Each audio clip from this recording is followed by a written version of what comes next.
نحمده ونستعينه ونستغفره ونعوذ بالله من شرور أنفسنا ومن سيئات أعمالنا من يهده الله فلا مضل له ومن يضلل فلا هادي له وأشهد أن لا إله إلا الله وحده لا شريك له وأشهد أن محمدا عبده ورسوله رب اشرح لي صدري ويسر لي أمري واحلل عقدة من لساني يفقهوا قولي رب زدنی علما اللہم فقہنا فی الدین اللہم انی اسألک علما نافعا۔ السلام علیکم ورحمۃ اللہ وبرکاتہ۔ امید ہے کہ آپ سب لوگ خیر خیریت سے ہوں گے انشاءاللہ، جہاں بھی ہوں گے اللہ کے حفظ و امان میں ہوں گے۔ آج ہم پارہ نمبر 3 کا رکوع نمبر 15 کمپلیٹ کریں گے انشاءاللہ، اور اس کی آیت نمبر ہے 72 سے 80 تک۔ اعوذ باللہ من الشیطان الرجیم، بسم اللہ الرحمن الرحیم۔ وقالت طائفۃ من اہل الکتاب، اور کہا ایک گروہ نے اہل کتاب میں سے،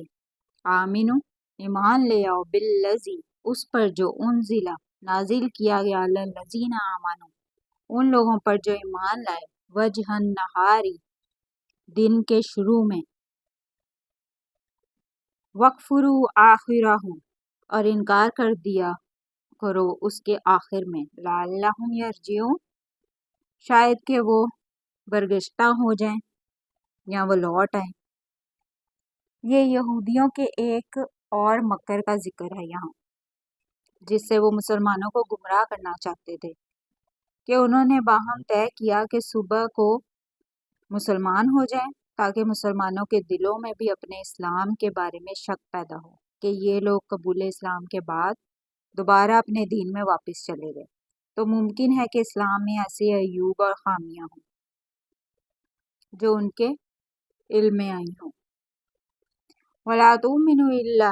لِمَنْ تَبِعَ دِینَکُمْ اور مت مانو بات مگر اس کی جس نے پیروی کی تمہارے دین کی۔ قُلْ إِنَّ الْهُدَى هُدَى اللَّهِ کہہ دو بے شک ہدایت اللہ کی ہدایت ہے۔ أَن يُؤْتَى أَحَدٌ کہ دیا جائے کسی کو ویسا ہی، مثلا ویسا ہی، ما اوتیتم او یحاجوکم عند ربکم جو دیا گیا تم کو، یا وہ حجت قائم کر دیں تم پر تمہارے رب کے نزدیک۔ کل کہہ دو ان الفضل بید اللہ بے شک فضل اللہ کے ہاتھ میں ہے، یوتی ہی من یشاء دیتا ہے وہ جسے چاہتا ہے، واللہ واسع علیم اور اللہ کشائش والا، علم والا ہے، وسعت والا ہے۔ بے شک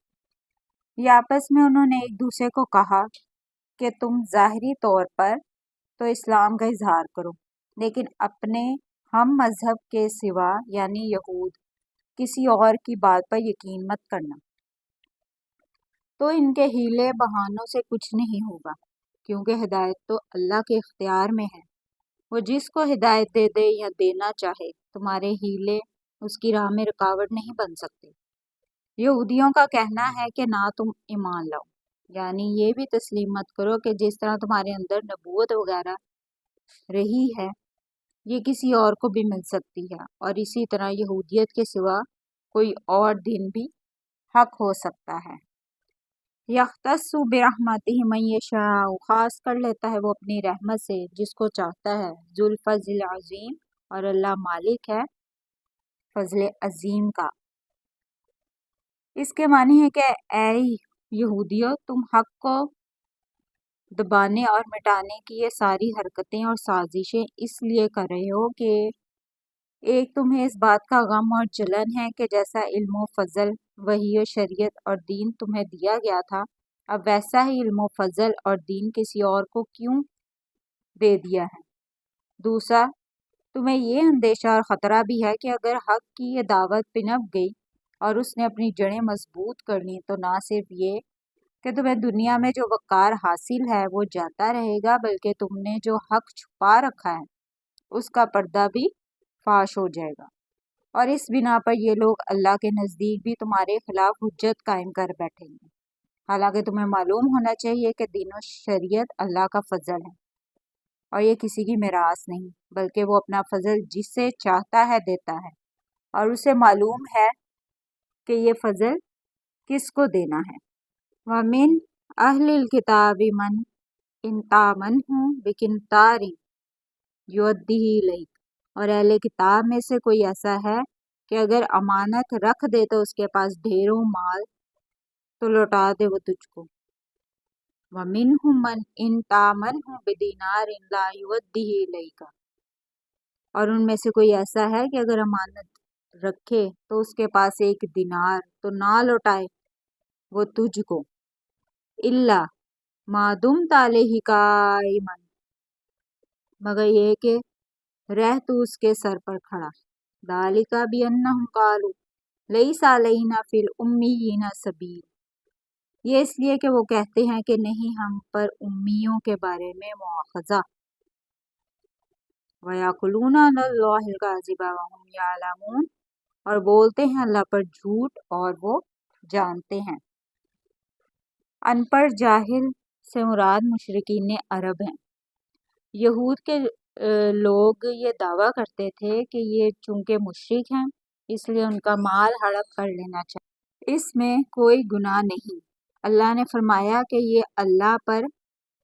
جھوٹ بولتے ہیں، اللہ تعالیٰ کس طرح کسی کا مال ہڑپ کرنے کی اجازت دے سکتا ہے؟ اور بعض تفسیری روایات میں ہے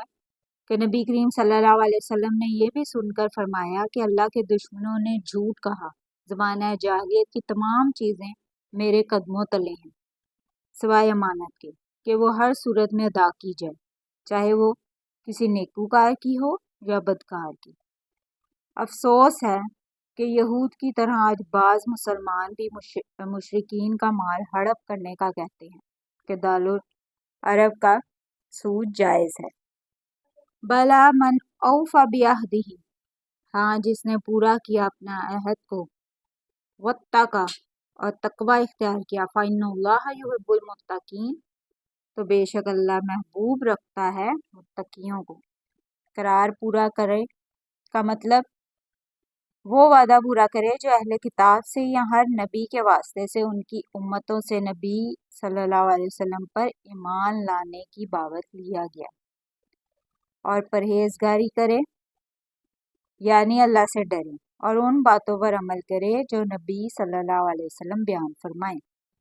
ایسے لوگ یقیناً مواخذہ الہی سے نہ صرف محفوظ رہیں گے بلکہ محبوب باری تعالیٰ ہوں گے۔ ان الذین یشترون بعہد اللہ، بے شک وہ لوگ جو بیچ ڈالتے ہیں اللہ کے عہد کو، وایمانہم ثمنا قلیلا، اور اپنی قسموں کو تھوڑی قیمت پر، اولئک لا خلاق لہم فی الآخرۃ،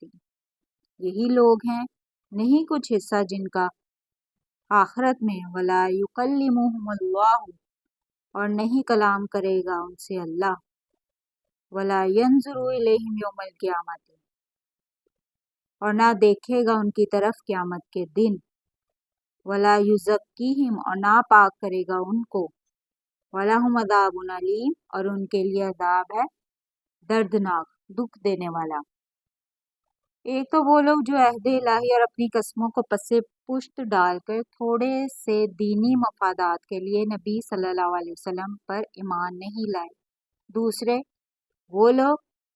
جو جھوٹی قسمیں کھا کر اپنا سودا بیچتے یا کسی کا مال ہڑپ کر جاتے ہیں، جیسا کہ احادیث میں ہے۔